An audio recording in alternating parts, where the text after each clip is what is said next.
can lead us in prayer. Thank you.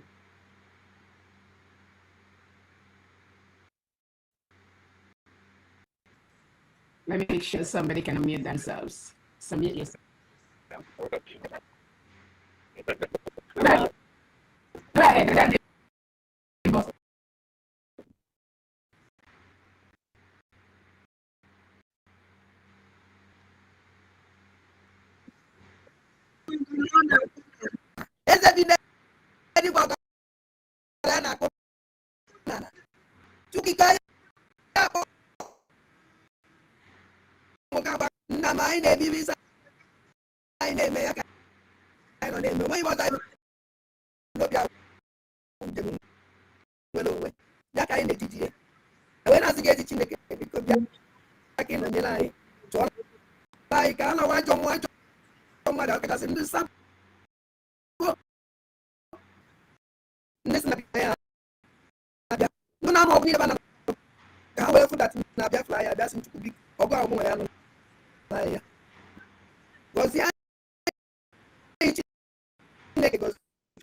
I eme nke eji nwụrụ mmadụ ma gị nwe eme nke iji wusi aka ọnwụna ụdọ ọnwụna ezumezu ọnwụna osi n'elu osi n'ala ya wụrụ wundu ji ọbata obi eji awalida maazị Nnamdị ka na asị m aka ha gbajie asị tinyere ha ọgbaala ebe ọwụra ba nọ na tinyere ha ọgbaala tinye n'etiti ha na-eke pịaba m ụtarị mee ka ọkụ gbuo ha na-arụ mee ka ezumezu ha niile ha saa kpọpụta da maazị Nnamdị ka nọ ọbata obi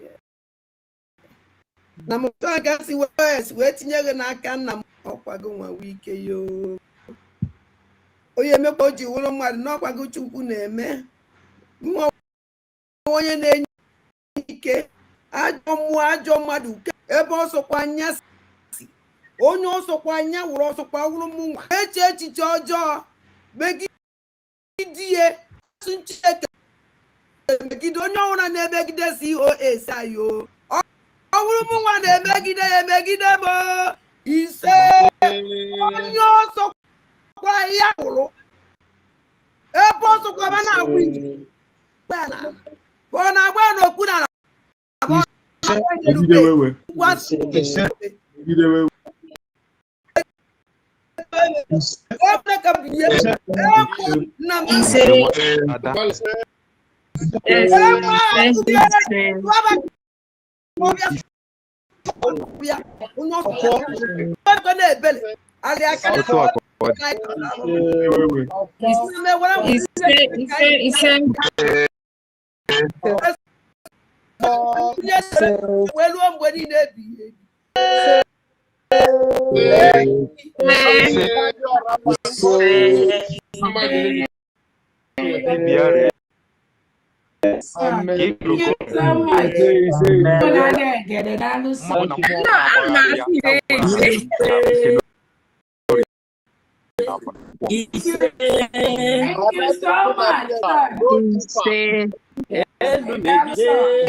you go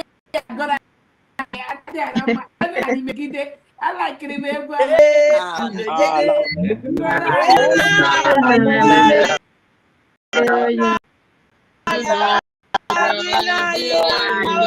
All right, thank you so much.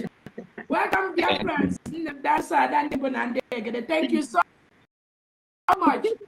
That was a good prayer. We thank God for this opportunity to thank our own Obatobie, His Excellency, the Prime Minister of the United States of Biafra.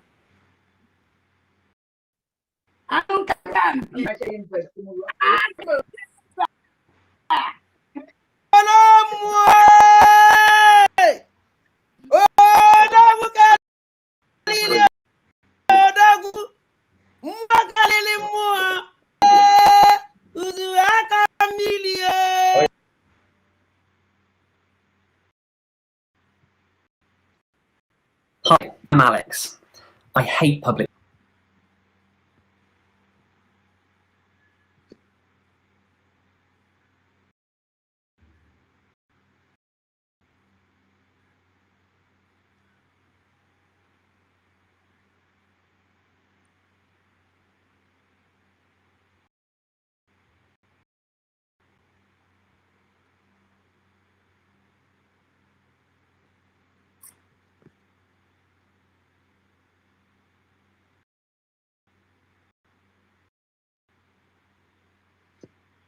Kind of n'elu na mbụ na mbụgodi ihe chọrọ ime ka Ngozi Ọrapeze mata bụ eziokwu ọgbata obi akụ nga terrorism CCS terrorism ihe na idea ada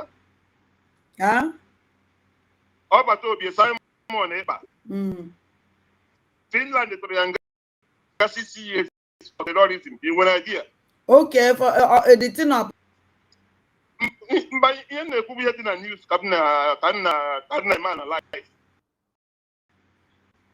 because enwe ihe some people ha just na-agba Finland tụrụ ya nga CCS for terrorism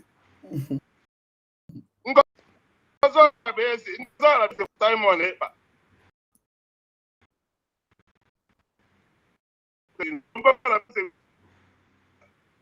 because ọgbata obi were terrorism also were so terrorist movement so ọ bụrụ ma bụ lawyer Ngozi Ọrapeze nwere question to answer because Simon Ekpa terrorist man Ngozi Ọrapeze ke ihe o mere and onye nwe Ngozi Ọrapeze na-negotiate that place maka chief of staff chief of the terrorists atụrụ nga CCS then okay Chukwu kere aria saya nyoko who define Simon Ekpa terrorize and don't terrorize so which means I been a terrorism case what person terrorism here like that nke one person na-eme ewu ịba n'obodo iwe ike buru egbe ọ na street gbagbuchi ndị mmadụ ịghọta iche but the plan terrorist dị etu a etik na court nweta evidence from everywhere chief of staff nwere the country ọma anyị agba ịghọtara yes so the court kwesịrị ime invite sure ọ bụrụ na eme invite kwesịrị etere nọmba ya a ga-afụ communication nye nwa ọgbata obi edere apụla bi edembe ma ọ bụrụ ọtọ na ndị ọgbata obi onye na-eme terrorist oge nkere ya na-eweta ego eji eme terrorist so before ya je site ndị ego ahụ eji eme terrorist na o nwere nkata ya na-ese ndị Simon ego ji eme terrorist enweghị mgbe o ji mọnụ plan ihe ịda so ha na-emekwa ihe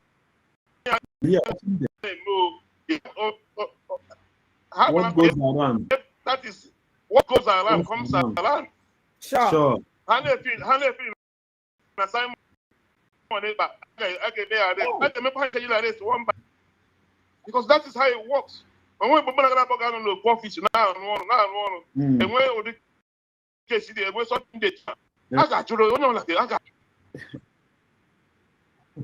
ọ bụrụ na onye ọbụla okwu dị ya ihe ma gbasara this particular thing ihe ma gbasara ka phone that ya phone mana communication you nwere with that person must say when other people in na plan kwa so we this aka kwa on that terrorism attack Simon Ekpa so ha na-enwekwa ihe ha na-eme we are here watching them the multi years on them nwere ifu gbasara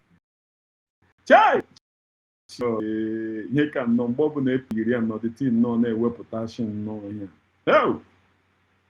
the team na-ewepụ na-eme ọ na-apụta ụmụọra mmụọ ọ gakwara gafọ obi ya na ọ dị ihe na-agba m ara nwaanyị ezuzuru gawa Finland gaga afọ ọbata obi ya after all these things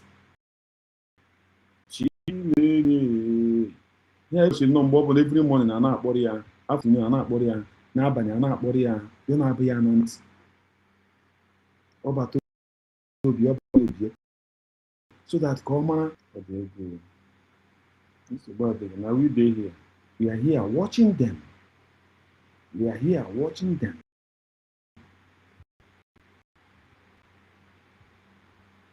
we are here watching and the amụma niile ifulu becha niile wa asị because na amụma niile ifulu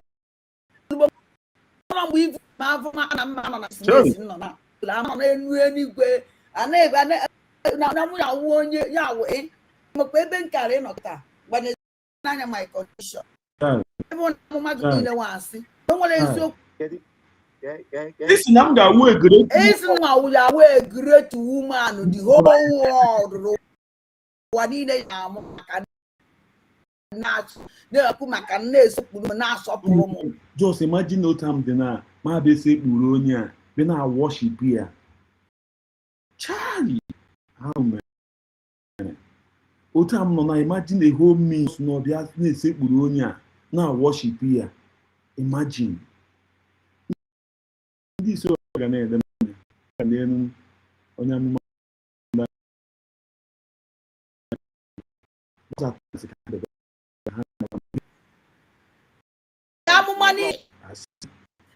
na amụma niile ivulu ma afọ na mma nọ na dismes nọ na amụma ịsụ na mma nọ igwe ana-ebe na-awụ onye ya wụ mgbe karị ịnọ kịta gbanezie n'anya ma amụma gị niile nwa asị na o nwere eziokwu dị ya nụ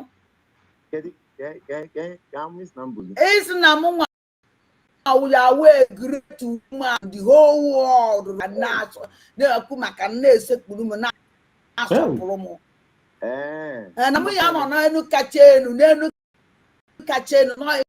n'ife ịfụrụ mụ na Carolina mbe na ihe efe anyị kacha na ngụnwa na onwe gụsizi na ndị ya nọzi n'elu kacha elu na jeje social media kparị m ebe na amụma ga-awụ na-asị ka ọwụ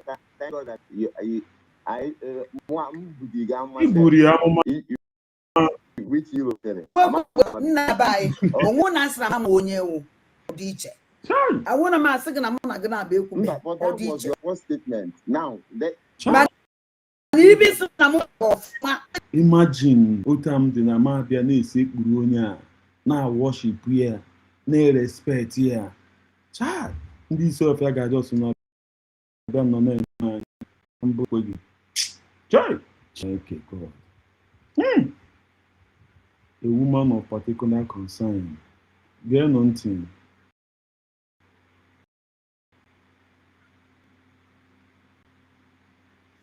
ominu that na because of nine azọ Biafra onwunye Fulani yenyela aya mba ajụjụ ka m Christian Fulani they against even that na-eme ikwuru eziokwu if no one the Muslim Fulani they against even Fulani na-eme Biafra majority many of Fulanis ready to help us many ndị nwanwụ na anyị chọọ ka ebie ya ego ya ebinye ya many ka m wezi anya that na this man ala Igbo anyị ha na-ekwu mana ọka mma ebe ji gawa na ndụ ebe ndụ ji gawa na ndụ national anti Biafra ha na-alụgbu ike otu onye national anti n'ụlọ ndụ Sokoto na ndụ Jigawa na-ekwe ya ndụ Jigawa ekwecha kịta ahụ Kaduna ọchịka na ọgwa na so na ha dere ugbo ha enwetara okolo onye ọbụla ayọ emergency na egwu mmadụ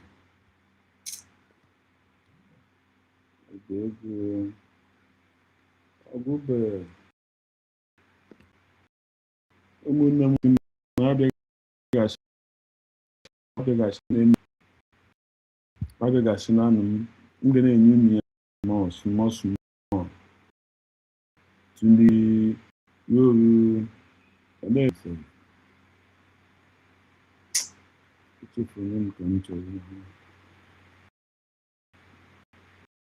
very important. Hello?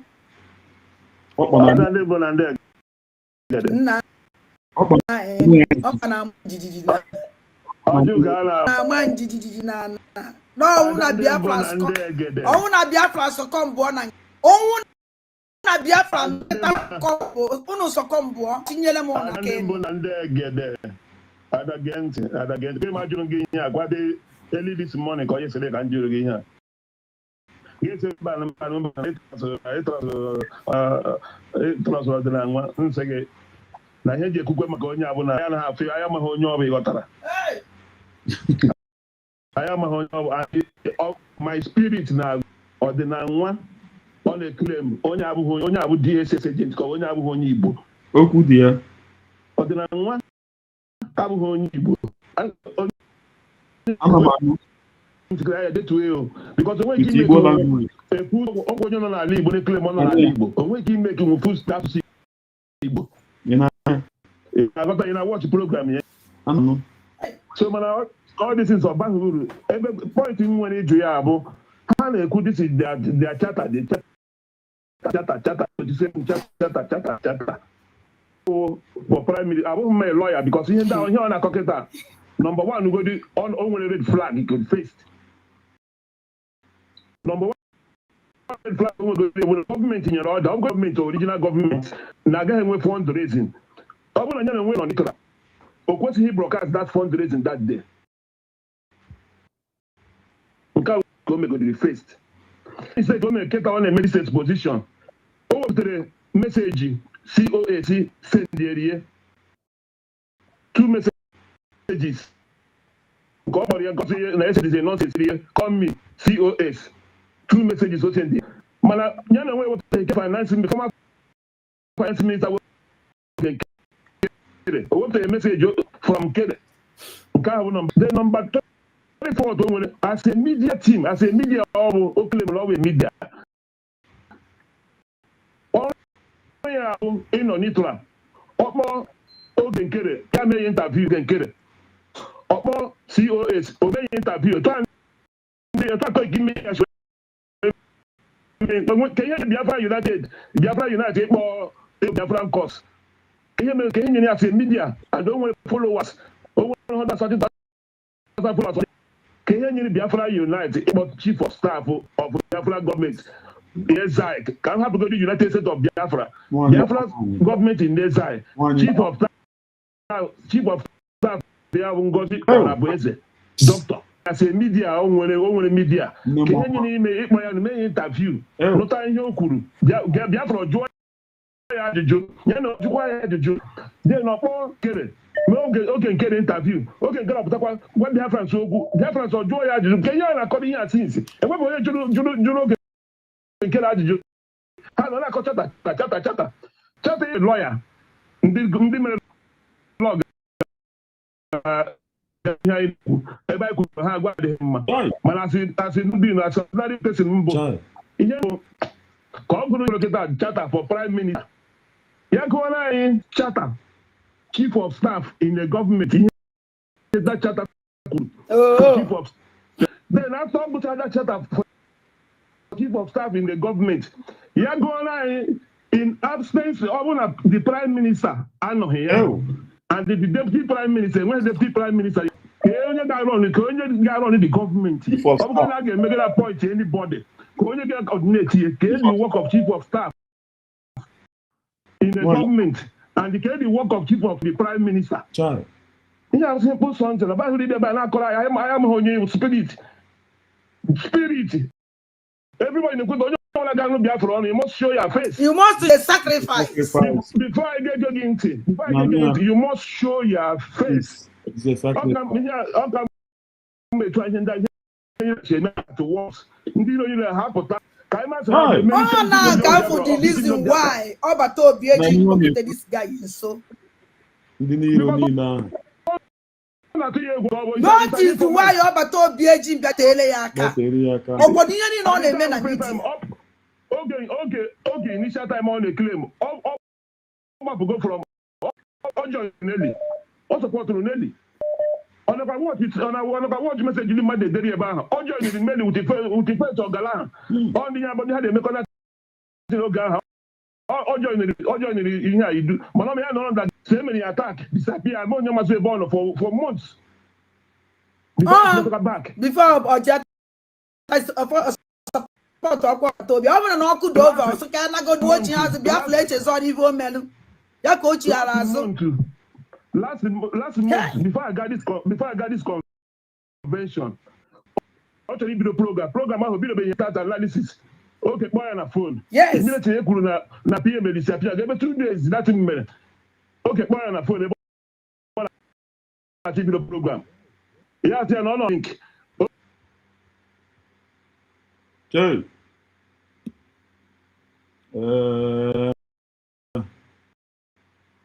Ụmụnne m ele ihe mege ihe ka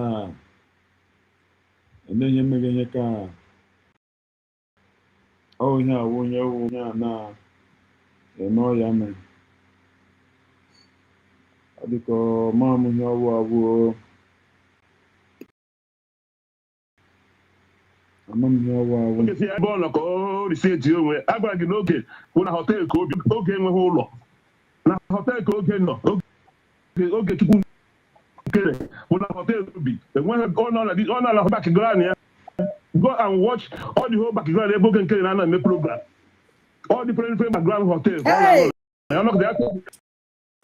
send the picture bridge America ọnọ ka anyị nọ oche na anyị nọ na Jamaica. Oh, na Biafran'S banket alụ ha wee mee anyị. Onwe ọzọ mụ na ma solidazi. Enyego mụ na dị Solinda alụ reji nwa ọnọla na France su ike. Ụmụ m nọ here and I will French citizen okwu ebe. Nne m nwa ahụ onwezighị. May your soul rest in peace. May your soul rest in peace. Ana m anụ ihe na-ekwu. Kamla ndo ọ biko ka here is very, very important. They put me here in the morning, they put me on Twitter this afternoon. The government should not wait. They are trying to waste. As a man, we made all that shit. Also, go direct to court. Court immediately. Let them come. Let them come. We are in government. That is the government I actually to see more now because it is not going on. Only the one court. Court. Yeah, the one court and the court will America back account to the account on Banya Nigeria or no. Account in Nigeria. Let us see all the government here in our true. Now, has in Ayabago United States of Biafra. This is the time they will show that. Those in Nigeria, in America, I don't America came a period. In town, the Canuna, I just kidnap oil and Kenya. I gave by the meeting and a court. Let them come. Come up with the because I don't make it.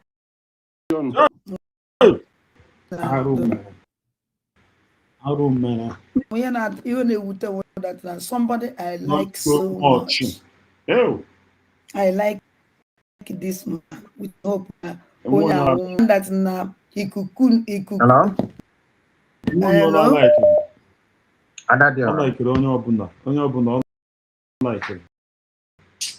Mụ na ha nọ na ndị na-watch m ndị ihe ọma na-adị mma ụmụ Chukwu okike abịa ama.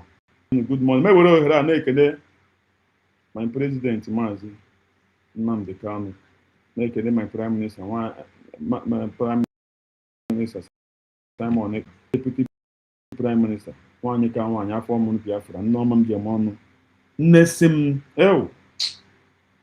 I will always be there for you. Nne m masị m Chimgozie gị. Ihe m na-arịọ n'isi gị wụ ogologo ndụ na-arụ isi ike. Ọ wụrụ akụnụba Chukwu m ewere akụnụba chọọ gị mma. Ihe m na-arịọ n'isi gị wụ ogologo ndụ. Mgbe niile ndị iro na-agba n'isi gị n'efu. Na-ewerekwa ohere a na-ekenekwe gị goddess. Asị m nne m Chimgozie gị ọfụma ọfụma. Chimgozie unu niile ụmụ Biafra, ana m ekele Michelle Bosch. Ụtụtụ ọma, ana m ekele ụzọ V4U. Ma na-ekele maazị Ekene dịrị Chukwu. Chukwu gozie gị ezi nwanne m. Chimgozie gị maazị Ekene dịrị Chukwu. Chimgozie gị. Ma na-ekele onye nwe isi Chinyere nwa. Nne m ama m nọ nne ka iwu. Chimgozie gị. Ana m ekele eze nwa ife. Eze nwa ife Chimgozie gị. Asị m Chim were akụnụba shido n'ọmụmụ were chụọ gị mma. Na ịdị sọpọtụ na-asọpọtụ anyị mgbe ọbụla anyị pụtara. Asị m mgbe ọbụla isi wepụta ihe iji na-enye anyị. Chim ga-enye ọjị pụrụ mmaji. Ụtụtụ ọma. Ọsị akụ ebisi. Chimgozie gị. Maazị Ekene dị Chukwu. Chimgozie unu niile ka unu na-awụ ọchị. Chimgozie unu niile biko kawa na ahụ kinike ndị na bọtụ. Ụmụnne m onye dị ka ọsọ dị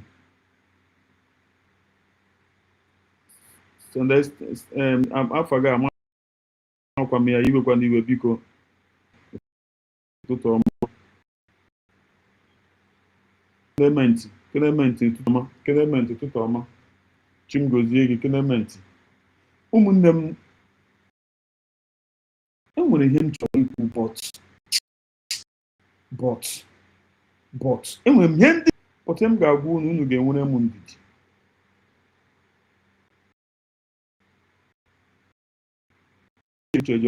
Ụtụtụ ọma fọ na mgbacha ọsọ anyị ga-agụ mind. Chimgozie gị. Emi pọpọ. Emi ndewo. Emi Chimgozie gị. Ọsọ aka ebisi agriti you. Ekenekwere m.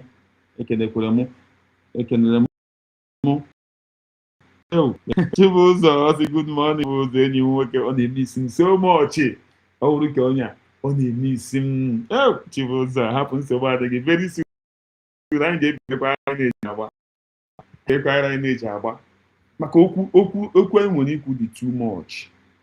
Ihe anyị nwere ikwu dị too much. But aga m esi ụdị ya. But n'oge na-adịghị anya nwa mgbe nta aga m ekwu ya. Nye ndị mmụọ ga-atụ dosa ya. But a na-egbu atụkọnata na ọ nwere iko nkwụ. Ka a na-egbu na-atụkọnata. A na-egbu na-atụkọnata. Yes, nsogbu adịghị. But very soon.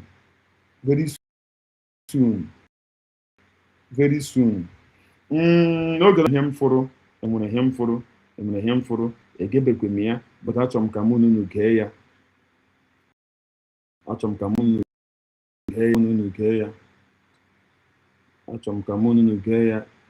A 100-man defined project for Lagos. Afternoon, Lovers of Freedom is Nemeke Ejiofor, one of the lawyers to Mazen Nnamdi Kanu, who brings you greetings to you from Sokoto Correctional Center.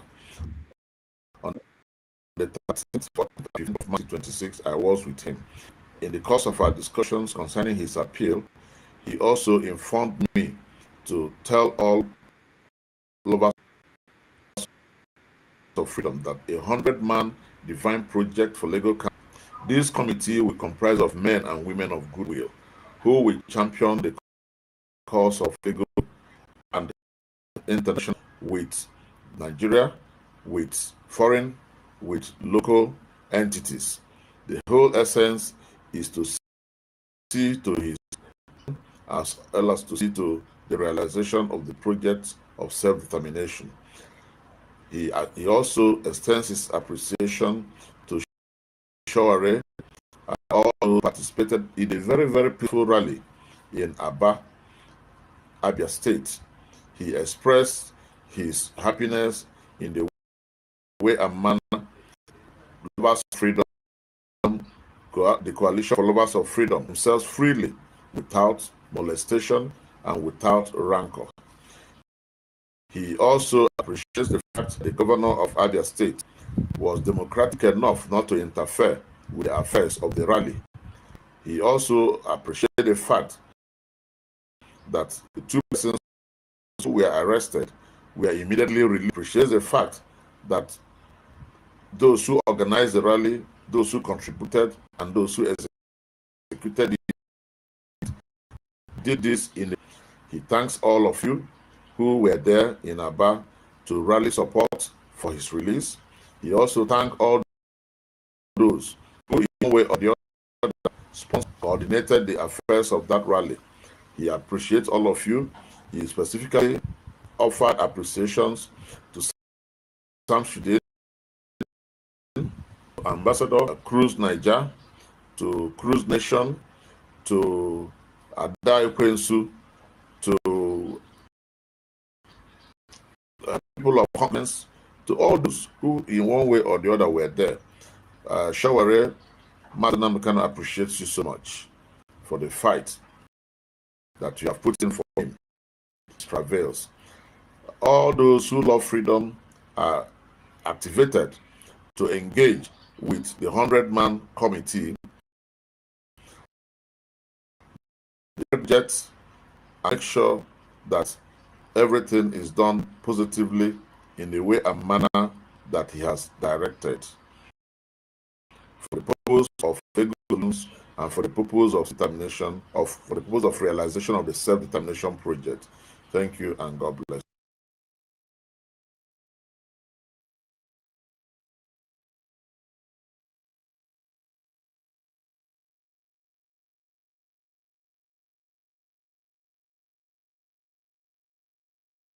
Happy.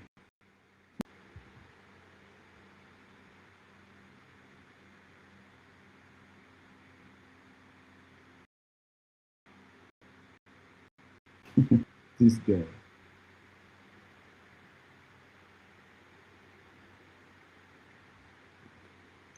Can you me also? God, you.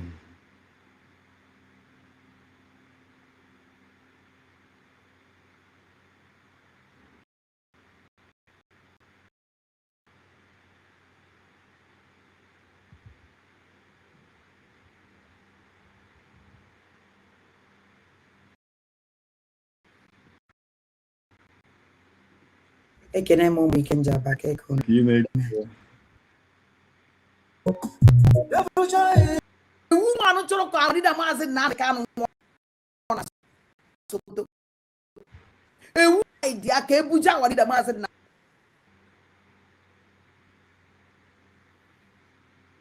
Achọrọ m ka iwere ntị go ochi.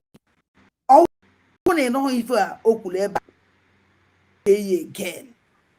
Ife nji agwa go that na. Achọrọ m ka ị ga-eye. They were planning. We are planning with the Nigerian government is to somehow to what they wanted that.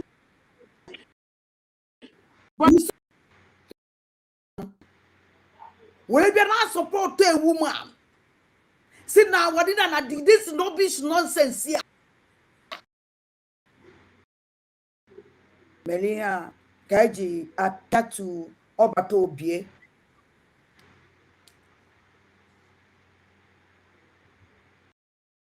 Ome now Obi-Wan ne Euna epia to go do epia to good gidi epia to go digidi epia to good epia to good turuzienya that na atro yanga oponu na atro obato obie nga maka na iwe member believe in IOB.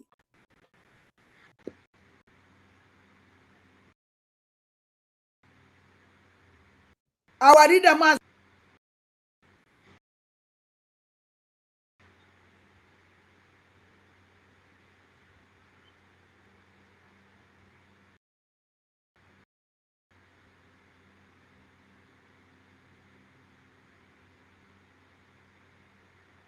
Nnamdi Kanu since atụrụ ya nga ọbata obi anọ ya were your platform were na fight for the release of our leader Nnamdi Kanu na-apịatụ ọbata obie iji meka na apịatụ ọbata obie and the good one onwe gị strongly believe in IPOB. The woman who be on social media say there is nothing like IPOB anymore. Now IPOB are the amazing. Yes, that is true. Yes, that is on social media. Yes, nye kwuru eziokwu ka aha eziokwu. That one o kwuru eziokwu. Yes. Nye aha ndị IPOB chọga. Nji we me program we ye 1 minute.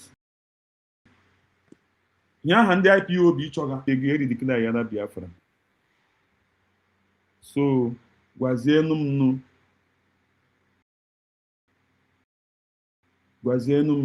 ihe ha chọga o nweta ya ụmụnne m enwe onye na-ahụ ga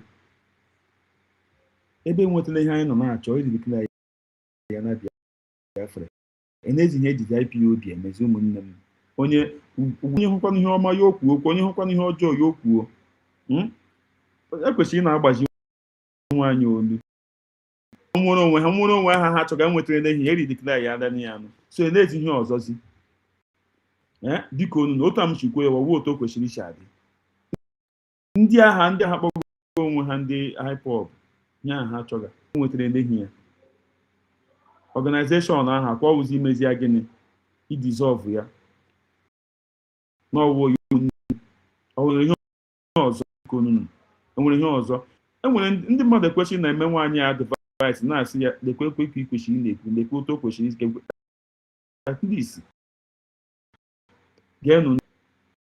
serious warning that you can say everything but never you open your gutter mouth say that no, there is nothing like IPO.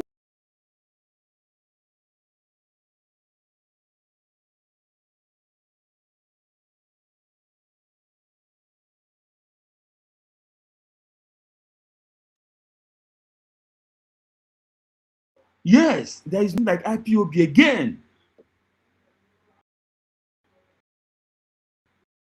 IPOB again. Yeah, and then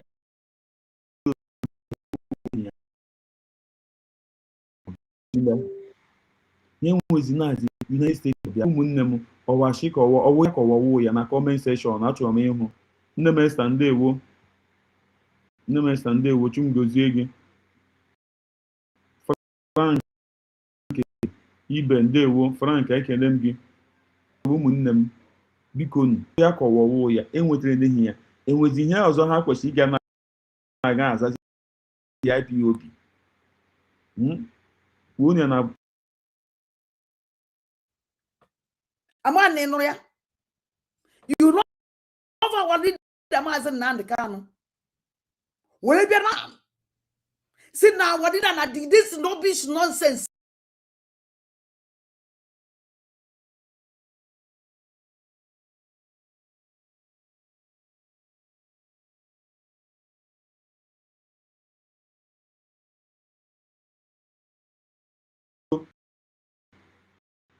fili na ha ga-emeri ọbịbịa nnọteke ndị iro nye anyị ihe anyị nọ na-achọ since gị nwa na onwe gị so celebrate ya welie flag elu na-atị ndị mmadụ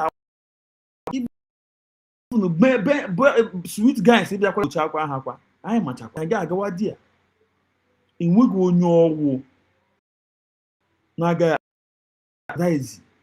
na-aga sọpọtụ nwaanyị ka nwaanyị nne m chimgozie gị geenụ ntị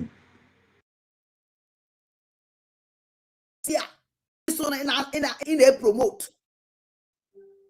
Where's now what did the Nigerian government and the Nigerian government kamana moka nwere ebe achọrọ m ka ige ntị obi nwanne mejiri go ogu jidere go ofo na mama no unu mama na anobunem this woman onye mbenem no wo this name Esther Uzamaka mma ochieze nwanyị ọma Esther Uzamaka ochieze m dewo birikwe anobunem this woman onye mbenem no wo obi mo na ka obi ajụrụ obi anyị a ugbu a na-efunde ya because of obi uru onwe ya nwanyị a ga-abịa n'emu emenwu mmiri ihe obi some ya ebi ya the result na ala ji birikwo greetings from here akwu na afi now look at it mgbe wetara unu mgbe aha ya na mgbe aha ya na obi nwanne ahụ aga m abịa dị aga m ewetara unu ya but nwere enu m ndidi ka unu wee fụ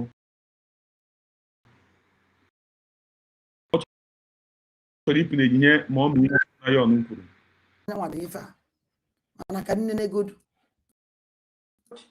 maybe a day before, be in Finland, you know, they were planning.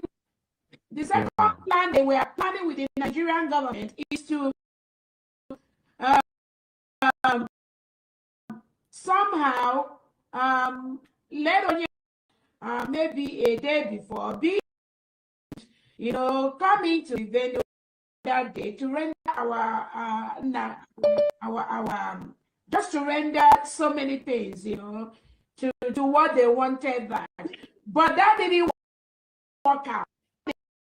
They were planning with the Nigerian government is to somehow let Onye to come out maybe a day before, be in Finland, then you declare that day to render our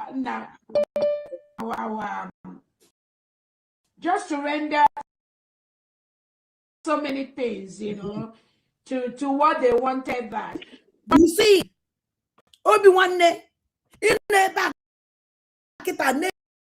to our leader. You know, mass support to somebody. See that in there. Now will a plan. Second plan somewhere.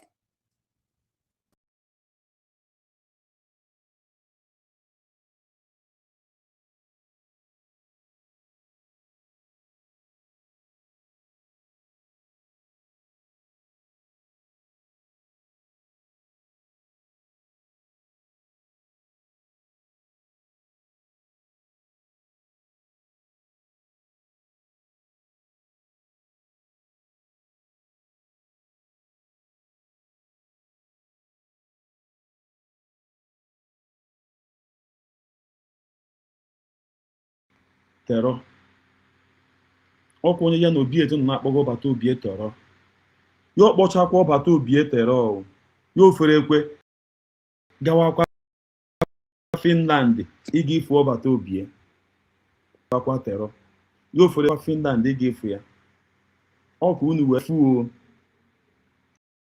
ọkwa unu wee your network is ụmụnne m gịnị ka m ga-emekwanụ ka anyị na-amaniji ya like that ka a na-amaniji ya like that rubbish ọ na-eme na Finland Biafran'S useless Biafran'S useless mana ebe ikwusi ile it destroy unu afụ ya you see ngwado ịhụnanya ya n'ọkwa onye o sokwa gakwa ekene m gị kochus ọkwa unu wee fụ ya ụmụnne m ọkwa unu wee fụ ya akwụnọ ihe ọnụ na-akọga can you just of person can you just imagine this kind of person ọkwa unu wee fụ can you just imagine this kind of person? Can you just imagine? Just imagine.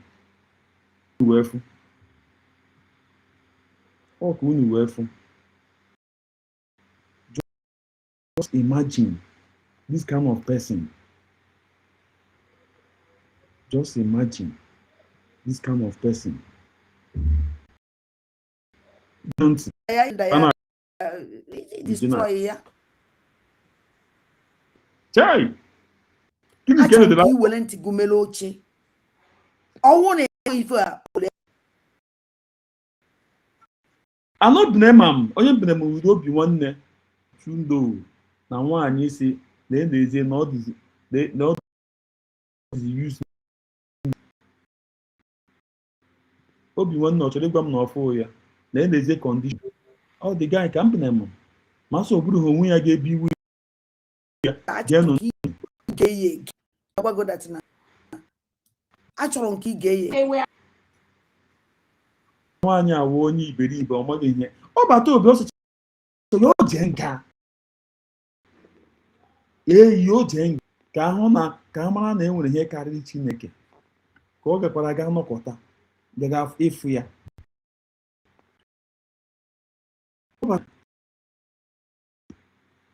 ka ọ mechekwara gawakwa Finland ịga efu ya omege now. How do you take this kind of person?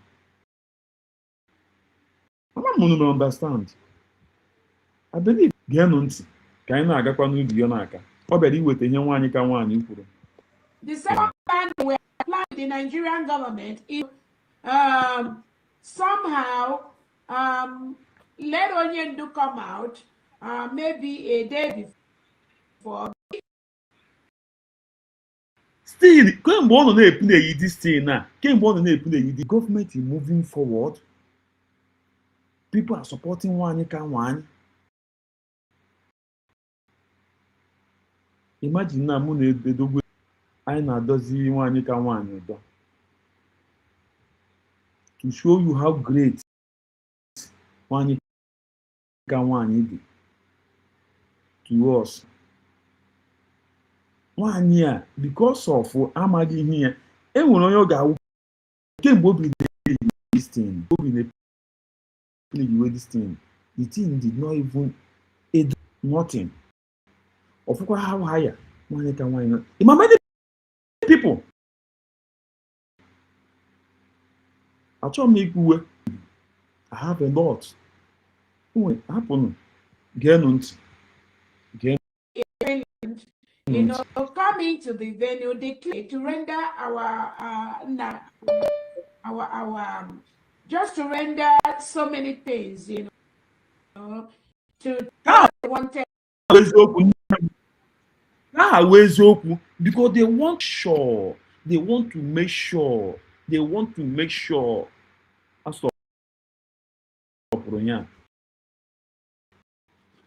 but he take her unaware. Nne m Chimgozie gị afọ mụrụ Biafra nwaanyị ka ọsọ amamga anyị gara ịnọ today nọkwa na-ekwu online shameless woman. But that didn't work out. It did not work out. Their plan did not work out. Their plan did that maybe they can use Ogekere. You see, everybody see how Ogekere was shouting on the stage. Mark Johnson. This Mark Johnson, I don't know him. Nobody have come out and asked Ogekere, Mark Johnson, that you are shouting off. Who is this Mark Johnson? That you said that what are you going to tell him? What have the Mark Johnson contributed in this 101 year? Nobody asked Ogekere. But one was and this woman, nobody should spray, was there celebrating, raising flag. Now goes even one can distract one. Everybody knows Jinapia because of getting the position or the always in what is here. Came back, you made no sense. At least you forget it, but you insist. Bob wine why na ga higher. You up wine no why na ga higher. You up the second plan they were planning with Nigerian government. Obi-Wan ama na ịnụrụ ife Uh-huh. Is there any plan? Yes, there is plan. There is serious plan. Serious plan. Plan. Even you want to know you isi na ọ gwụrụ ha kpọkpa n'olu na ọ gbara otu jikwu ya na nwaanyị ka nwaanyị take them unaware. You said it achọwacha video ese ebe ọ nọ na-eple ezi nwaanyị ka nwaanyị. Then how nwaanyị ka nwaanyị should destroy all the people plans. The people that come to destroy their plan was failed. This woman tell everybody that's why dibịa sị nwaanyị ka m ga-eso onye mere ka anyị nweta ihe nke anyị na-achọ. Adaobi birikwo Adaobi ị ga-adị Adaobi asị m na enweghị ihe eme gị sị ka mụ ka ihe eme gị ya o mee this woman a nọ na France. Nne m ụtụtụ ọma ị bọọla chi elee otu ezinụlọ gị mere? Adaobi. Oh my gosh.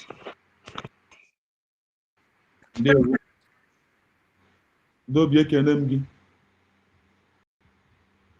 Adaobi ekele m gị. Ambo.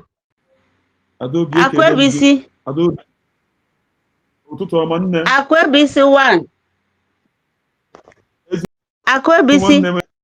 Ekele m gị. Ị na-anọ m?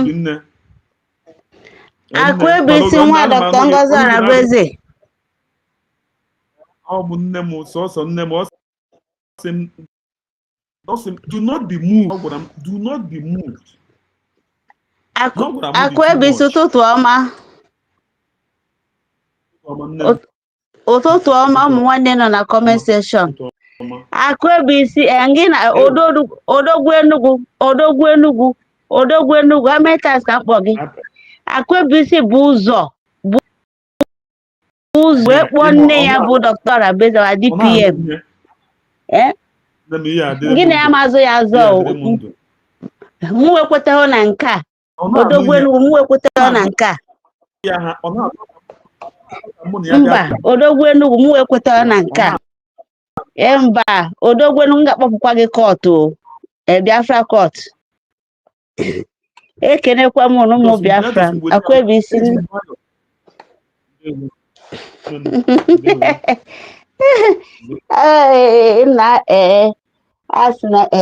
my one thing is that now I pity this woman eziokwu.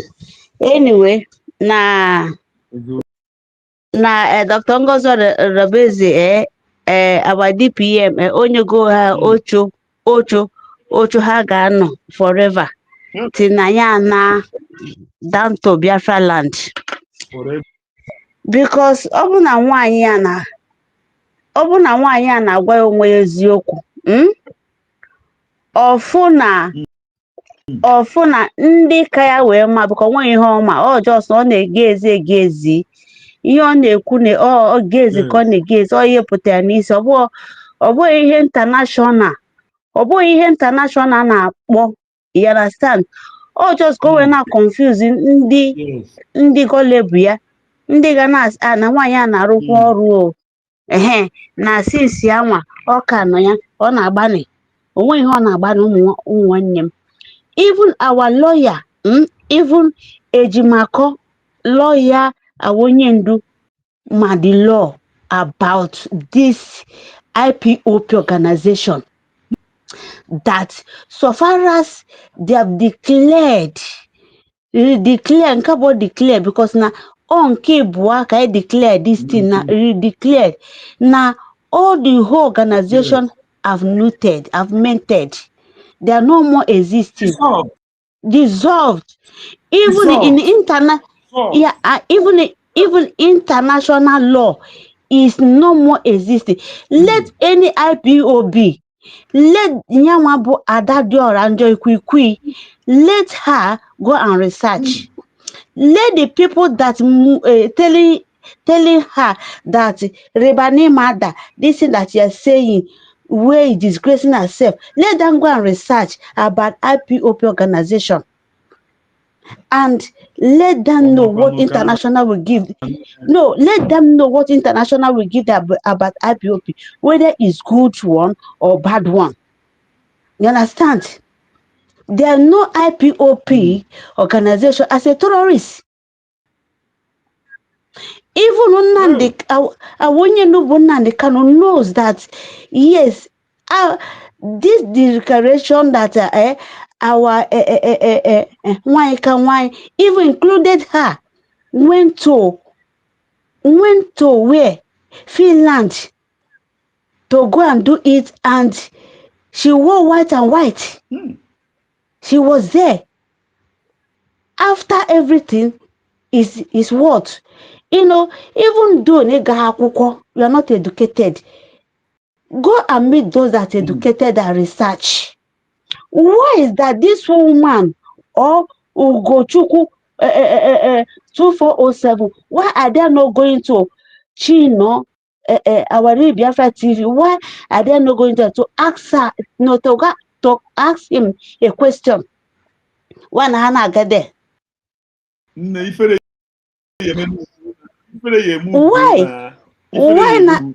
Why na that do around joy quick? Why no go mgbe Obi when host to Chino our Biafra TV? Why no go and question it?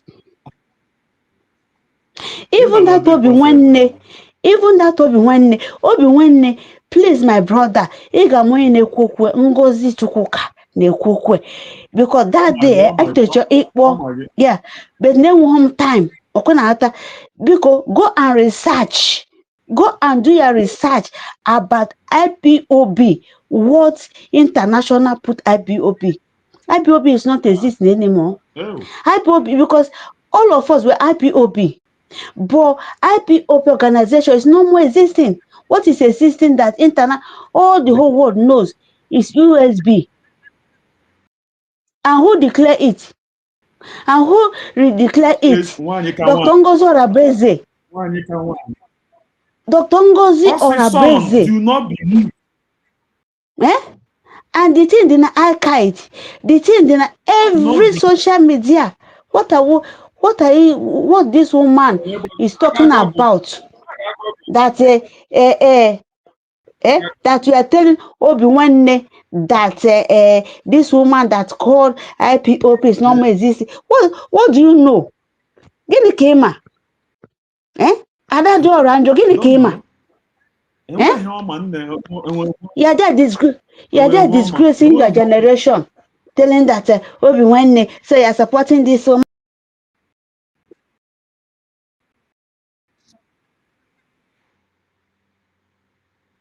Okay.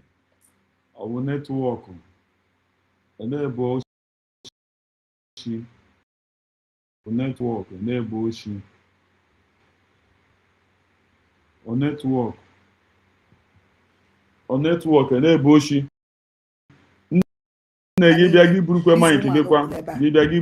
I'm on Egypt to go because I'm on I watch this program. I'm on watch.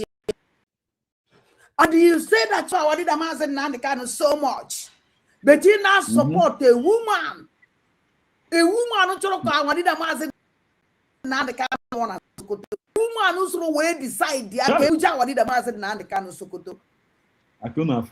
this thing goes to 3 places. I say I will put the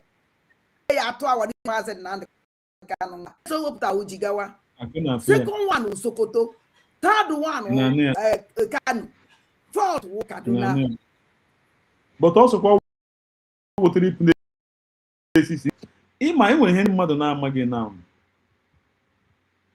Akpọ ya na asị ya biko ihe ikwuge now. Is prove ya any evidence. You believe the word you want oge. The kwenu ihe ọ na-akọ here.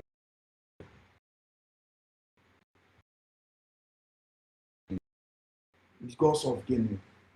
Okay, enyi ya n'okwu na-akwụgharị na Finland.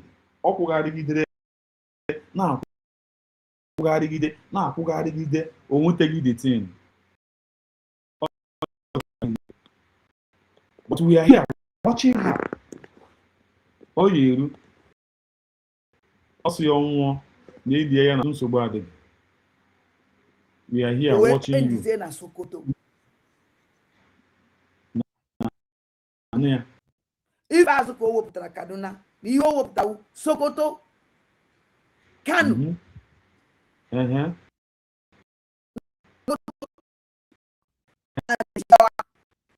Imagine. Yeah, everything I will have content you. Everything I will have about content.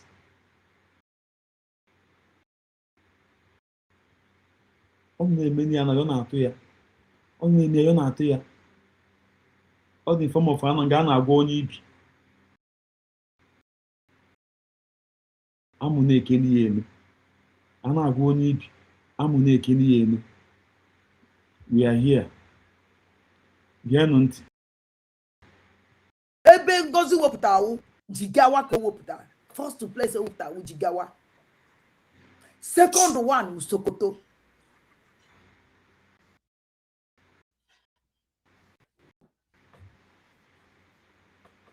Nane iwere pụta ebe a achọrọ ka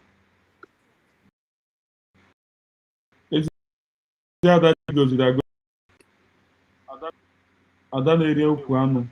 Ndewo. Nna adịtị mgbapụrụ m.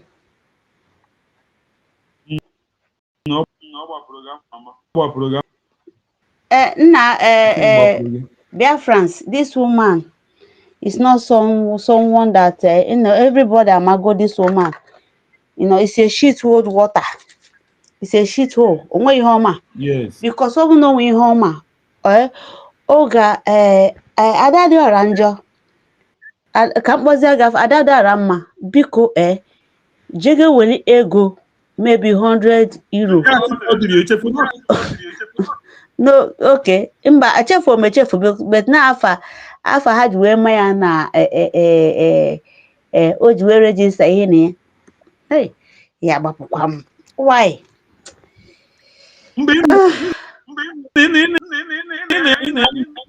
Okay.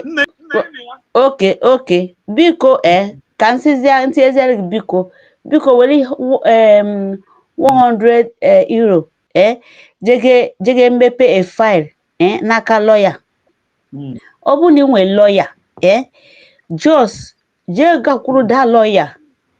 Gwa the lawyer eziokwu si anya biko na ịchọ ka ọ gwa gị about IPOP organization. And si an IPOP Nnamdi Kanu awonye ndu mepere before emenya kidnap. So ka si abiko ka ọ chọ n'ịchọ ka o research yarị gị, ka ọ gwa gị the meaning, ka ọ gwa gị ihe dị na website of organization ya ihe IPOP mean, and sikwa biko ka ọ gụgụrụ gị ndị nọ now, ndị na-eme exist now, which you are partaker of that existing of USB today. Ị na ha pụta na-akọ yeli ihe n'ime because people ma ihe ha na-achị gị ọchị. Even Nnamdi Kanu unu na-ekwu emotion, unu eji emotion na-aga onye ndu ihe o mepere. Onye ndu knows everything. Onye ndu ma every damn thing. So unu ejizi emotion aga. You understand? And obi nwanne, this is your own business. Like a reply ya anya me like a reply ya for mwa ga sing I reply na this one nkịta ala because onwe ihe ga-agwa ya ọ ga-ekweta na ọ bụ na gị nwa ga research ya own and bring it up and know ọ kakwa masị me research gwa ụmụ ụwa ihe research pụta. Forget about this statement. Sometimes in a book round, sometimes in a book round the thing they when we, to be honest with you, when we just got to research yanya bia wa Biafran'S. You understand? Anama go with the sentiment of this woman in a saying Adadorama is nothing. It's nobody. But when you home, yeah. no, you understand? Oh, no way. Oh, yes, Nezo Kunoga Hakuko. You understand? Yes, no Jibweku. Yes, but open no only misbehave. No open no agwa my ofuma. Okay, ya no na that government. How yes is it? Onwe you got because onwe you na partake before. So you na partake ya wa jo na kuye bu na ọ na-eso our PM na aga ebe ọ na-agọ na-etu ya afa ọ bata obi ya na say so and another thing that onye ọ na-etukwa afa ọ bata obi he want him cut 10 times of gịnị ọ bụ na ọ na-emisbehave ọ bụ na Adadorama na-behave fine can our PM bụ Samonekpan warn anya Oma warn ya na because the agwa ya jonjo and obutakwa agwa we biakwa na go this is government, this is not organization, man. Let us say the truth. Whether you got Cambridge Cambridge ndị ha na-achọ na abụ ndị isi ha na ndị bụ kọmputa n'isi and also and another thing bụ mind the way you speak, mind the way you do things. I ma nọ na ndị na-ezu enye ohi hapụ ha biko na ha chọ mmadụ. What do you mean? Ụmụ Biafra, look at now nkwụ ọcha na that man bụ obi gịnị n'editi ha mere that go and borrow money on behalf of who? Who give them that konye ha na order before ejiga bite gwa nwe bite. This is fraud. And after Dr. Ngozi Orebeze did it, we sue him to court. And this woman and that man up in America, he knows the law. He will pay and will pay the damage. Yeah. When them go at this unquacha with Ozoga no biko begin kana where ego had you get for who? For who? Yeah, exam no be with unquacha.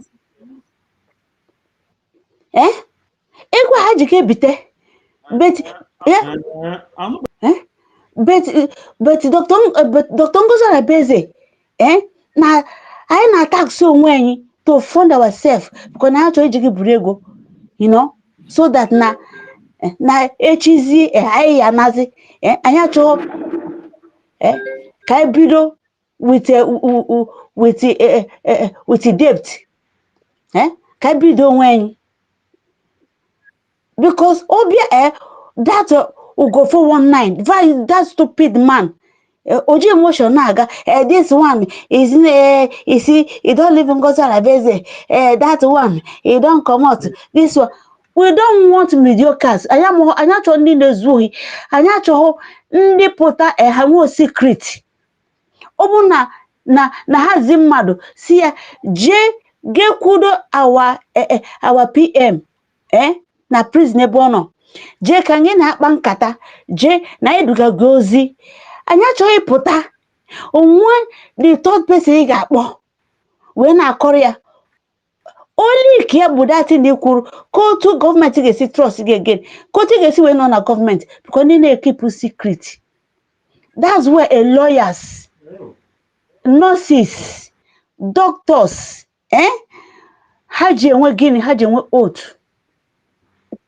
President, governors, senators, Hana Emegini, Hana Esue oath to have what? To have secret.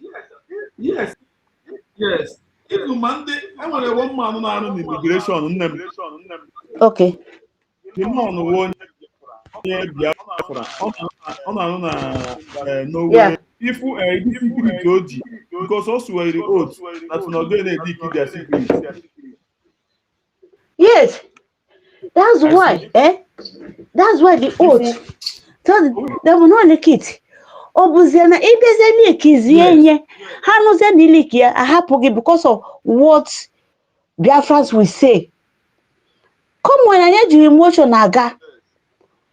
This woman, emotion kojaga, we are not there because nobody's mad. Biafrans, open your eyes. Omo Biafrans in an Africa country, please, Jenu give me your ID card. Go and apply your ID card. Because when you apply him, you are doing what? In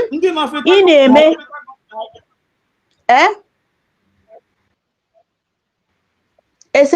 Africa country Yes, na. Yes. Indian of Ghana.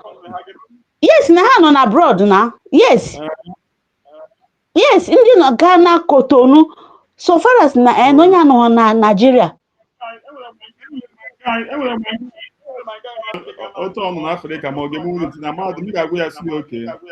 Yes, yes, na. Yes, because no na abroad. Apart from Gekwantio, apart from Nigeria and Biafra land. Ndị nọ from Cameroon, Ivory Coast, na-agbada Ghana, na-agbada Africa country niile na ndị nọ abroad niile ga-emenwe na-eme. Yes. You understand? Yeah. Jenu ga-emenye because one, kunu je ga-emenye kunu na-achọ ka onye ndu anyị pụta. Because no ihe international need now. They need, I think, 10,000. Only 10,000. Jenu ga-emenye. Biko hapụ this nonsense. Yes. Yeah. Even when they nọ na I think other echefu name the other Abidjan. Yeah, when they make nke apụtacha. The African country. You understand? And in cause of ndị be anyị biko unu fụ ebe ha na-anwụ mmanya ebe unu ga na-eji ebu nwaanyị na-spend ego unu ebu na nwaanyị anwụ na-eje na ga spend ego ID card ka mkpa anara constitution ha bụ nwaanyị but ha mepụtara ego na the woman mba mechie ọnụ mechie ọnụ shut up na na-ekwu okwu nwada na-ekwu okwu mechie ọnụ come on o bụ na nwaanyị biko unu mechie unu jega emecha ID card unu ejega zụrụ constitution unu na-agụ ya ka unu ma ihe constitution anyị kwuo. There's no ignorant in law. Ma ije ha akwụkwọ law anaghị anụ nke because it must be obeyed. It must be make obey. Ebe ahụ ị nọ na Ghana, ị nọ na Ivory Coast, ị na Africa country, ị na-edebe iwu ha bi ndị a nọ n'obodo oyibo and ịma ha many years n'obodo oyibo adabeghị m iwu ndị obodo oyibo ebe nọ talk less of nke anyị because unu na-ene this thing abeg ndị a ha si ọkwa ndị niile nwere onwe okwu ụta ka ha si wee nwere onwe ha ụmụ nwanne m ụta akọ ha m n'ọnụ ọ bụ na onwe onye ọzọ nọ na studio ka anyị ya chance ka o kwue. Apostle Steve nọ here.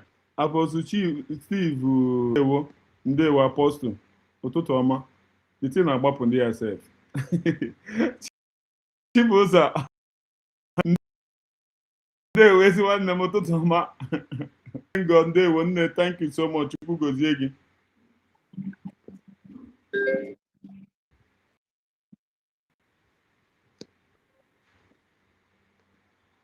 nne ezi ada ije dị minista ụtụtụ ọma ije dị minista ụtụtụ ọma nne m ụtụtụ ọma ije dị minista ije dị adabirikwo ọya balụ gị nne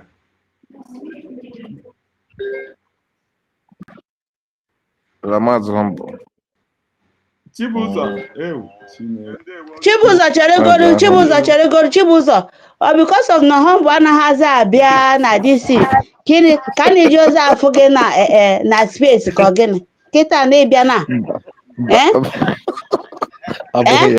Wait, mommy, don't misunderstand. Eh? But you know with their space, by la calia, you got to go down. PAPM, you feel it that day now. What them but an spell? Does them ka drag ma the other one? Does that called is two? Come we one two issue that time. You're gonna pugodi kamugodi nkene meme. Not peace. I'm trying my voice. No, my voice. Yeah, my one. No, Don't no, talk. no, no, Ima, ka anyị nye gị ịma one thing is that ụmụ Biafra gee nọ ntị ndị na-ege anyị ntị ịma na ọkwa ifu mwoteshe na-adị n'ebe ụmụ nwanne n'ebe ụmụ nwanne na-anọ and nwanne anyị nwoke bụ the Greg onweghị mgbe ọ dị na our government space nke our brother na akụkụ etike Biafra champion all government space. And that government space, I know that place equal anyhow because of what government space kobo and the government na no. That's why it must be cautioned. You understand? Obo ni ma kene mmadu, obo na ya ma chọọchị, but onwe ihe ha ga na-ekwu. You understand? Nke nwanne anyị nwoke bụ Greg, anya na na place ịgbata asịrị o. Anyị na oziọma na-aga. But that place, I na ama njakịrị because ọ bụ everyday ka a ga-eji na-ebe akwa. You understand? Onye nwụrụ ahịa anyị. Yeah. So any day ịbata na space, if nke Greg join na, even Greg na-abịa na the Greg na-abịa na nke our government space 24 hours. Ọ na-anọ there.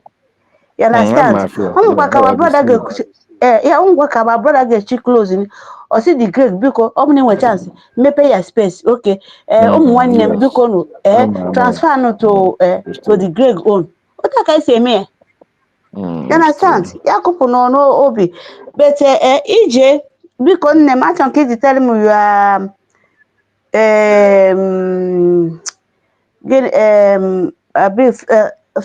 anọ na Facebook gịnị ka na nke a na gịnị ka ịma sometimes ichefu nchekwa tell me your name can subscribe on your platform. Ngwa nchubuzo anyị ka nye gị chance ekenekwa gị jisike. The studio na-agbapụ ya. Chibuzo, go ahead.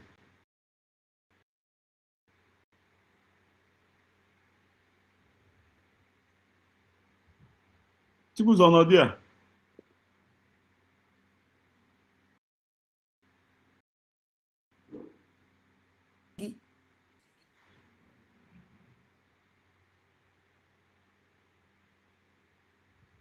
Apostle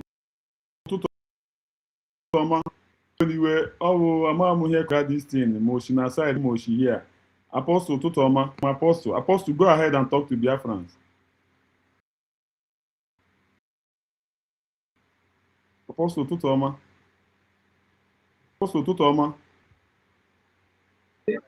Yeah. Apostle Toma.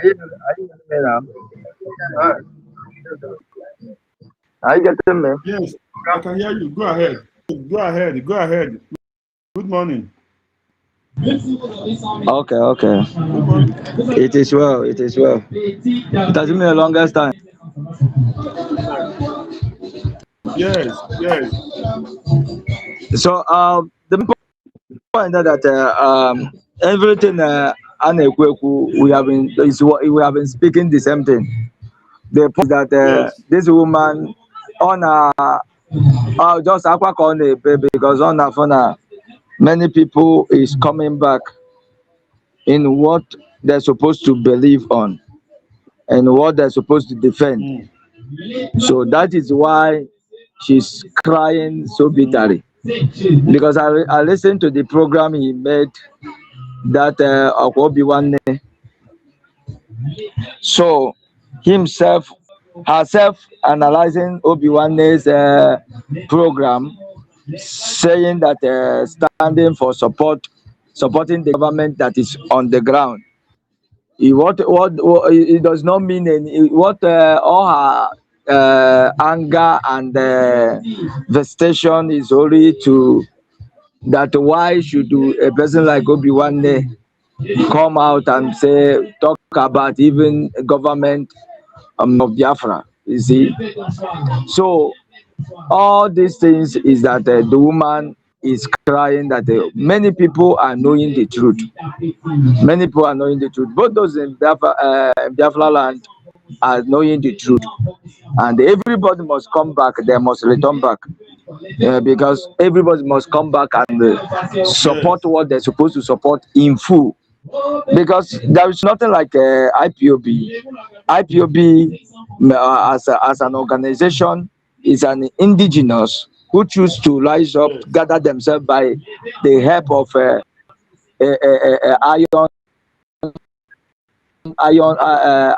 iron head, which is to gather offering all over the world. And he normally say it, either whether you are of IPOB or not, what you must know that you are a member of Biafra. You are as far as you are means that you are indigenous person of Biafra IPOB. So all these things that is going on now is showing that our people is hitting them hard, and I believe that it will hit them hard. That's my prayer. Amen. Prayer answered. Prayer answered. In becoming Nigeria president, so that let it be done on everyone, that we are not in that business center called Nigeria. So it is obvious. So the woman that is crying we have known him as a cry woman because of her evil heart. It's not because he mean well with, for indigenous. It did not mean well at all. So it has been that her and Ugo 247 and every other person that is speaking like her, all of them has been enemy of good things, enemy of success, and enemy of progress. That is what those people are. So everybody should understand that the Biafra is a government. It is indigenous that gathered to say we are going to be pursuing our freedom, that graduate to become come to the level of Simon Ekpa. He said that now, instead of to scatter what has been built, we enter what called autopilot. And from that autopilot, being that he has a template being given to him by the reader, which is Nnamdi Kanu, he will continue pushing it until he come to the level of government in exile. And from that government in exile, come to the issue of government documents, which is charter, and the route that helped them to be able to move ahead to have a program of declaring Biafra. And even as that government in exile still push them and be able to declare Biafra. And now they have declared Biafra because many of them thought that everything should remain as meeting, because all of them want meeting. They do not want freedom. Because Adando, which is what be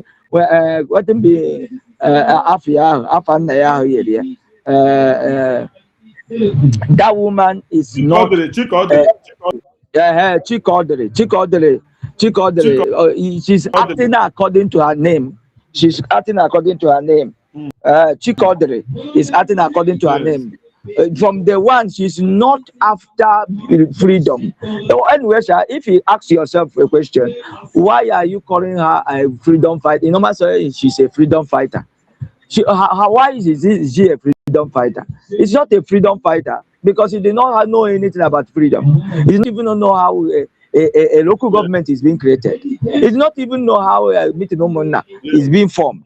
He just came up to become one of the cabinet of a country called Biafra. You know, and he don't know that when there is revival, even when there is revival in the church, When there's a revival in the church, he will be gathering everything. He will see a womanizer, he will see a rook, he will see mandage people. Ndị a ga-edowe fon na chọọchị oworo ndị ga-esi mgbe ndị ga na a ga-enye ha chance count offering money, they will still steal from God. They will still see people that will even take care of orphan or take care of widows. He will still eat the widow's own and eat his own. So all these people will gather, but after the revival, that is when everybody will begin to know who is who love God and who did not love God. And that's what is happening in the movement of actualization of Biafra. This is how it started from IPOB, and it came from a thought. It came from a thought, and before the group formed. So that is how it's forming. And everybody, it's not everybody that started it. We continue being it, being in the group, because when the change, because then when they will go and sit down and say, but many of them that joined, they did not know. They don't want to accept that the Ebunka Kaligo. So you don't have what it takes. You can't even stand to defend even the nation you are saying that you are cabinet of. Okay, as an Igbo woman, okay, let us say that they tell you now, you become she become let me say culture, minister of culture. That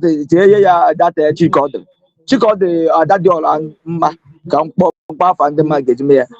Oge not be able to just surround in the America or Europe to cover about our culture.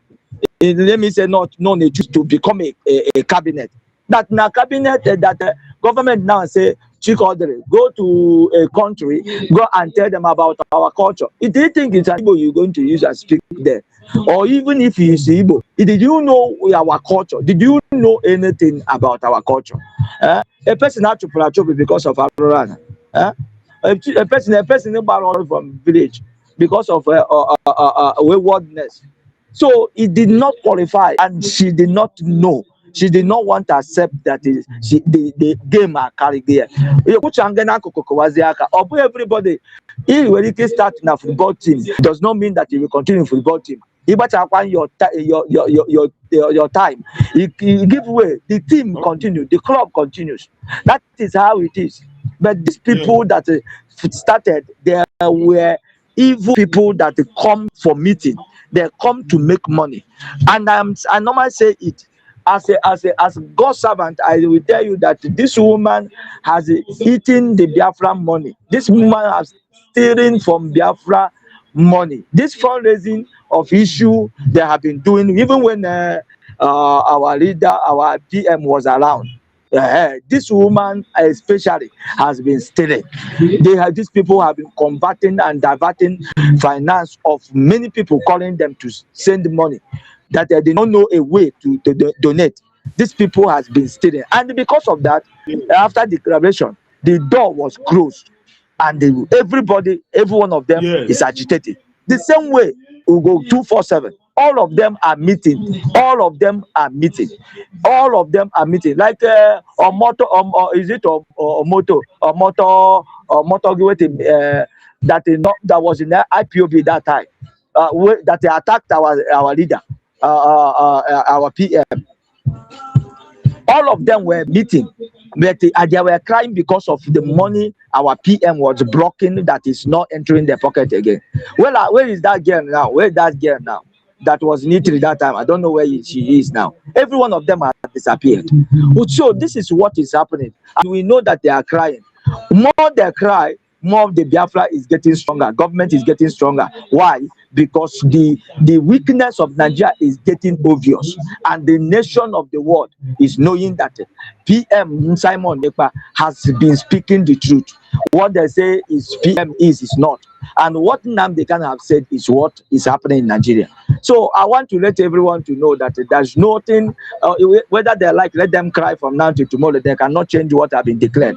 Instead, what Obi-Wan has done is what others will follow suit. Every other person will follow suit. very soon, even the senators will begin to join. Senators that retire, even those that are come out of power, they will begin to join. They must say the truth, and nobody will say the truth. It's the people who know the truth and deny it before that will say the truth. I will yield my mic. God bless you, humble lion. You don't tell when I come to this platform. I they look for you and they see. Bless you, Apostle. Bless you.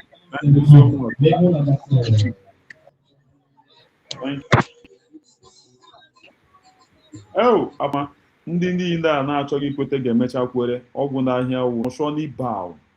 Lee n'obi nwanne mmadụ gwa gị na today na mgbe ahụ obi nwanne just n'ofere gị na the result now. Mmadụ nọkọta like this enwe mmadụ asị self control. Say give for yourself, for your own self. They form ya na ya akwụrụ ụgbọ aka n'ike sie n'eze. This kind of thing may happen. But can get only a small. Only free mic and the platform here platform are represented. Platform are represent is open. And only open that is all platform. So can get only the woman one if name. Also no makes the whole world to remember who is Ojukwu again. They check here now. If you go through Mazen, you can never see a Google refer Mazen Nandikan as a terrorist. Yeah. If you don't see it here, now because of intelligent game I'm hoping that time. Church. Then and him get with the room first. Then I am not now. Come with an intelligent, then not a culture here. When I'm at the reason why you church here, but get with the monitor everything about Nigeria, which you know. Nigeria Jimianaka. I am a member of National Youth Council of Nigeria. I am Catholic Church. So I've stood in a way that I can stood to the whole world to tell they should do and do it fast. Now to all for I know what I bring on it and the demon. Yeah, my feet. Make by Nigeria, they were but a Nigerian government in a boom negi. In a back, Nigerian government in a boom negi and the MG. Back and the Mafia, we got a one day or so, and the may or so. Now, your people. And they were steady. They were steady. They were crying the other night to steady. It will be one day. No care in the working, hello, work a container. And there we now we come to container. Or there was in something body came with the Negro state. Obi one day, you need now whom we. A cadet and the that and the Nigeria may also saw a blanket, a baby, and a when the bone of woman which has yet. And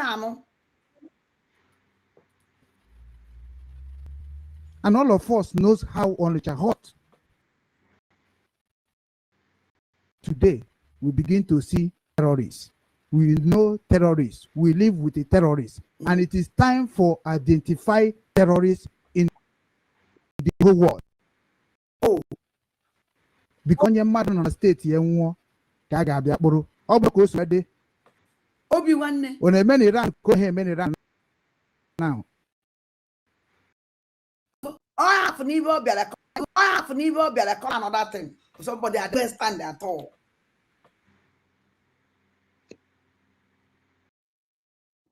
From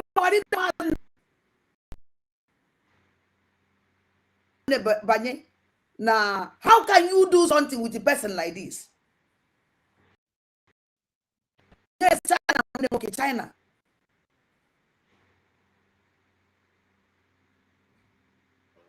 Seven, 70 something, 700, 7,500. Or 75,000 or 17. I must go. I issue of 7,500. Then this man, I couldn't forget Obi one day you will only away problem. That cancer come with the program. Make it with him.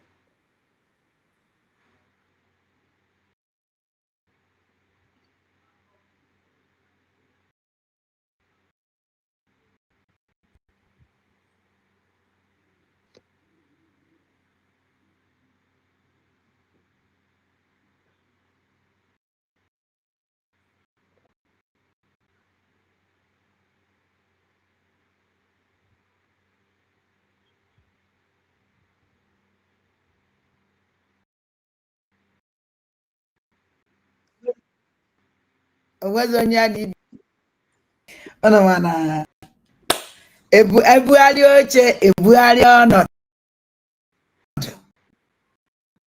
oche ebughari ọnọdụ so adanna ndị egede ebugharịrị m ọnọdụ complete hey ebughari anamia so onwezi onye ya na ibie na-anọ onwezi onye ibe ya na ibie na-akọ onwezi ya na ibe na-akọkasị arụ na ife anyị nọzi kịta ken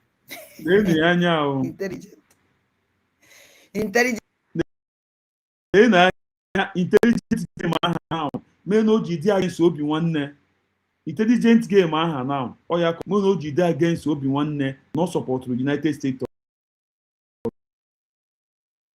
Biafra and ihe ọ na-ewe iwe because of obi nwanne bịara na platform ya na ihe ekwuche okwu ọ bịazi na obi nwanne abịa echigharịzi azụzi bịa manazie ihe ezi hapụzie intelligent game nwaanyị played here na wala wala wolo we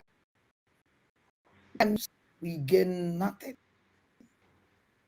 now dimension yes humble so humble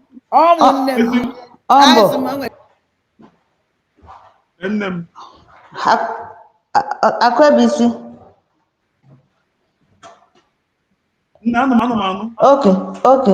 Okay. Ada dị ọra njọ. So onwe ihe ọ dị bonko. So onwe ihe ọfụ nọ. Lili Biafra TV kwuru na Kobi nwanne. Why not do challenge here? O ji kwụsị so obi nwanne ka ọbịa na-akpụ afa. No? Or not for ihe Chino put that place. Ihe o teach there. So no ihe pick it enough from Chino, to challenge, to counter that maybe the narrative of Osia, maybe pick one thing. Nime oku eri Biafra TV kuru. See how you lie. Why? Open your mouth and just see. You see now. You see? Because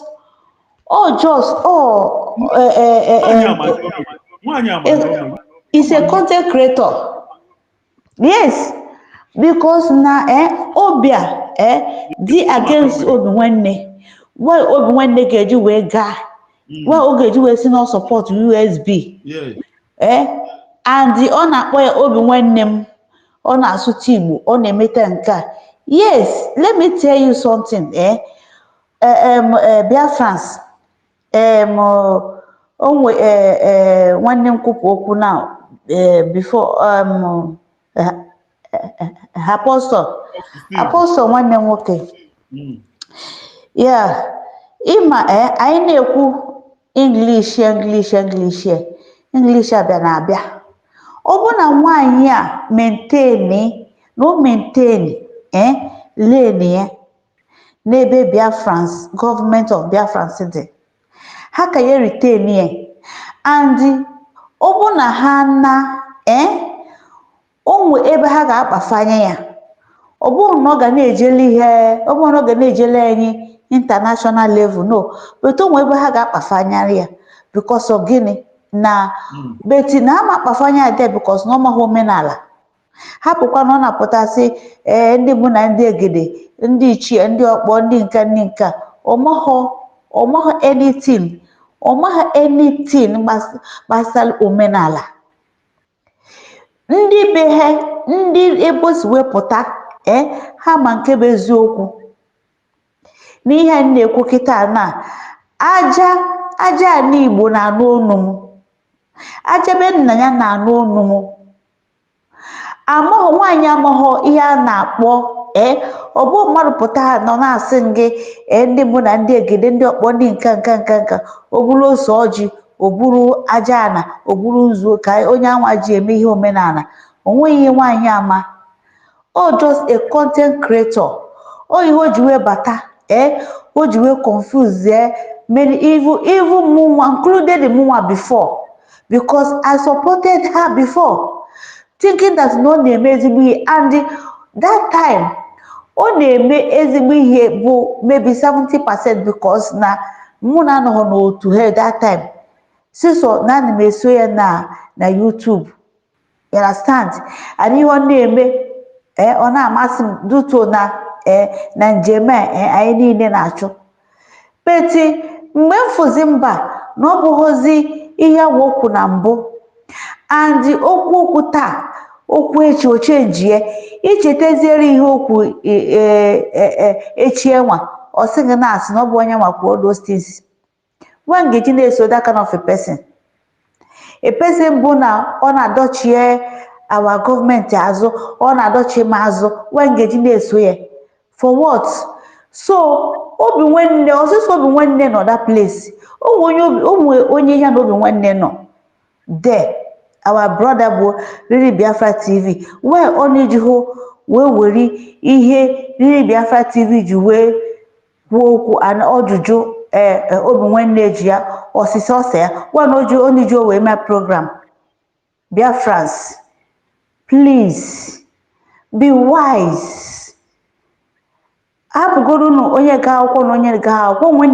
Onwe ndị na-agaghị akwụkwọ na ndị nna nna anyị ifu okotoko ụlọ ha ji wee kwụba n'ala Igbo, ifu ndị ha ji wee zoo because of what? The common sense is not common. N'ihe ndị ji akwụkwọ, somofu ndị ji akwụkwọ na ihe na-ezuzu elili. Mmadụ dịka Chioma, according to the has no professor. Mmadụ dịka di Chioma has no doctor na ihe na-ezuzu elili. Mmadụ dịka Ruby na Nnadi akwasa nke nwa bụ doctor. A doctor ju n'ime ha, a professor nọ ya, a nurses nọ ya, ndị na-ego ha akwụkwọ nọ ya. But look at onye na-ego ha akwụkwọ more than them bụ this man bụ oge nkere no ni ihe ọ na-edueli ihe. Ịpụta na nke Imam mmadụ abụ is not a lawyer. Ọ bụghị a lawyer. Amamihe nke onye nwa agụ because but look at ha pụta na side vam akwụkwọ gịnị ka ọ gụrụ na ihe ọ na-eji isi ndị mmadụ, isi ndị kwetani uwe na-alalaba nkụ na social media. N'ezie na adadị ọra mma ọkpọ onwe ya. N'ezie ndị na-eso ya ni ndị bụ na ha bụ doctors, ndị si na ha ji akwụkwọ N'ezienunu, come on, iji akwụkwọ bụ how to read and write. And weli this common sense chukwu kabịa ma nye gị wee tinyezie n'ime ya onye wee mazie ihe ọ ya ka anyị chọọ. N'ezie na ihe ọ na-ekwu to tell you that obi nwanne nke a gbasara gị ihe mma bụ na go and research anything ịchọ ịma about USB. Go and research anything ịchọ ịma about Dr. Ngozi Orabieze. Go and research. But obi nwanne, please, I beg you, can you use this medium nwanne nwoke passing gị message? Please, I beg you, in the name of Chukwu Okike Abiama, omenala isi n'ebo ịma na nwada na ana Igbo nwada na ana Igbo niile na a na-asọpụrụ nwada forget na anyị bịazi onwe ozi onye ma because of na Igbo nwoke iche ka nwaanyị bawali gị down. You understand? Ụmụ nwaanyị nwana 8 enwa bụ gị na nwaanyị enu bụ nwoke ihe enu nye nwaanyị ka nwaanyị na-amụ. Enu ka mmiri si ezo, ana ka a na-akụnye ọka na ana ka a na-akụnye akpụ na ana, ma mmiri ezoghị ọka amapụ, akpụ amapụ, ji amapụ. Otu a ka ọ dị na n'ebe anyị ebe anyị si bịa. O nwe ugwu a na-enye ụmụada. Achọ nke iwere ugwu enwanye Dr. Ngozi Orabieze. You may like her, you may don't like her. Onwe ihe gị na-ji so far as na onye nwetara anyị ihe anyị chọba since so far na onye nwetara Nnamdi Okwu Kanu awa onye ndu our president Nnamdi Ngozi Okwu Kanu na onye wetara ihe ọ chọba since for how many good years. Na onye megheni na ha egbughị onye tata ọ bụ IPOB mee. You know, Dr. Ngozi Orabieze wa DPM, you need that respect from you, please. Obi nwanne ka ntị ezere gị maazị Obi nwanne, our DPM need that respect. Okay? Anyị abụghị ndị gịnị isi ị na-eme omenala. Anyị abụghị ndị ọcha. Ị na-asị na wee ha ji ewere ihe dị na be ndị ọcha. Nke a bụzi n'ịbụ onye omenala. Ma ịkpọgodo ya DPM, apụgodo nke DPM ama kpọọ ya Dr. Ngozi Orabieze, kpọọ ya by her own title. You understand?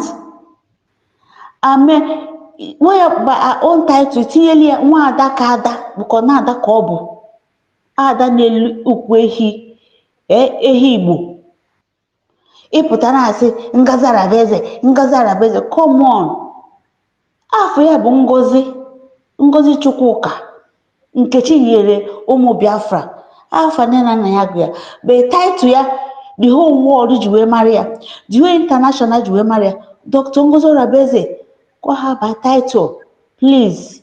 Nwanne nwoke otu ka m ga-esi debe ya ịlaiki ya ịza nwaanyị a betu ọ bụ na ọmụmụ if I were you, go to research ịza ya ị na-achọ ịza ya ka ị na-ekwu oturu ya law so that ka ndị na-eso ya ka ọ sịkwa ha na nke a kalezi ya na obi nwanne na-ekwu otuzili ya law ka ha research yarị ya ọ ga-adị beta.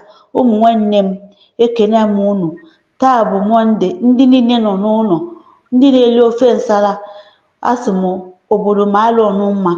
Chukwu Okike Abiama chekwa unu. Hapụcha na ihe soro udo mere anyị biko na anyị niile ka o mere beti onwe mgbe nta nnugonu ndị nne ndị nna ana m ekene unu na-asị unu jisi n'ike na ihe unu ka unu na-achọ nwa unu niile. Okwefusi tatuo ịnọ n'ụlọ abụ ọsịsọ Nnamdi Kanu, ịnọ n'ụlọ na-agala ụmụ nwanne anyị ndị nọ na ụlọ mkpọrọ niile dị na Nigeria land. Ndị niile nọ na mkpọrọ, ụmụ nwanne anyị na-arahụ ụra na mkpọrọ, ụmụ nwanne anyị na-akwụ ọtọ ha ada ha na-anwụ ka ọkụkọ. Ha niile otu Nnamdi Kanu, ọ bụ ọsịsọ ọ bụ osisi onye ndu anyị bụ Nnamdi Okwu Kanu bụ ka anyị na-esitila at home. Anyị na-esitikwala at home bụ onye bụ n'ọnyanwa mere anyị aga ebe anyị aga Finland wee jide dis document n'aka bụ Maazị Ọbataobie Simon Ekpanụjọkụ. So because na ya na stand ụmụ nwanne m ọ ga-adịla anyị mma ndị USB Army ma ụmụ nwaanyị nọ ya ni ma ụmụ nwoke nọ ya ni a sị na ọ ya adịrị unu mma and ibe na unu ga-echekwa unu 40 state of Biafra ga-echekwa unu alụsị ogwugwu ga-echekwa unu okwu ama akpọ unu ga na-afụ ndị ọjọọ ama afụ unu. Ana m asị na ọchụ ọkụkọ nwa ada nwa ọkụkọ nwe ngwongwo ọsọ. Ana m asị ka aha na-agba mgba ka Dr. Ngozi Orabaeze Daoma ada ka ngwa ule good news bụ na anyị ana nwada ka ada ị na-eme ihe ọma ga na-eso gị na gọọmenti gị. Ana m ehola na-ekene ezigbo nwanne m ma peace of the God nne m jisike Chukwu okike abịa ma gbaa gị ume Chukwu okike abịa ma chekwa gị na ezinụlọ gị. Ana m asị onye ọbụla awa medias jisi n'ike na anyị na-anụ ya. Ana m ekene ana m asị Ebon we move. Akwebisi ka ọ dị leta. Bye bye. Nne m ka m were ekpere ijiri were mechie the same time. Thank you so much. Chimgozire m unu ndị na-epụta ahịa bịa nọnyere bịa na wọchị ndị na-asị Chukwu ka bịa ma gbuo unu ume ndị na-anụ ụlọ n'ala Biafra. Ana m asị unu ga-anọtọ ihe ọma ka unu na-apụ tumoro unu ga-azụta ihe ọma atụbara unu mmadụ mekere ma ọ ma ịmụ ọ sị do not be moved. And since that time okwu nne gwara nwa ya na ị kwesịrị ịma ka ọ na